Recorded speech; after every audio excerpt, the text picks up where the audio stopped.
Hi friends, कशा आहात तुम्ही? चला तर मग आज आपण बनवूया अंडा मसाला रेसिपी। त्यासाठी इथे मी हे वाटण काढून घेतलेलं आहे। आता ते तेलात फक्त थोडंसंच परतून घ्या, जास्त परतू नका। हे परतलं की काढून घ्या, हे पहा, आणि थंड होण्यासाठी ठेवून द्या। आणि अंड्याचे असे काप करा। तुम्ही तुमच्या ह्याने कसेही करू शकता, उभेही अंडी कापू शकता। मी हे असे केलेले आहेत। आता ते याच तेलामध्ये तळून घ्या। तळून म्हणजे अगदी थोडंसं तेल टाका, त्यात थोडीशी मिरची पावडर, मीठ टाकून हे परतून घ्या। हे परतले की मग छान लागतो अंडा मसाला। आता हे काढून घ्या आणि त्याच कढईत मी वाटण परतून घेतलेलं आहे। आपल्या या अंडा मसाल्याचं वाटणही छान परतून घ्या। त्यात मसाले टाका। मी घरगुती माझा मसाला टाकलेला आहे, गरम मसाला, थोडीशी मिरची पावडर, धना पावडर आणि हळद। हे मिक्स करून घ्या। वाटण छान परतून घ्या।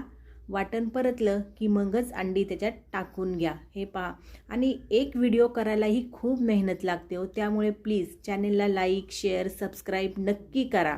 आणि व्ह्यूजही येत नाही आहेत माझ्या चॅनेलला। जरी नवीन असला तरी तुम्ही सहकार्य करा, त्यामुळे माझा चॅनेल लवकर मॉनिटाईज होईल। त्यामुळे मी खूप रिक्वेस्ट करते की तुम्ही माझ्या चॅनेलला लाईक, शेअर, सबस्क्राईब नक्की करा। हे पहा, आता आपला अंडा मसाला इथे तयार झालेला आहे। बाय।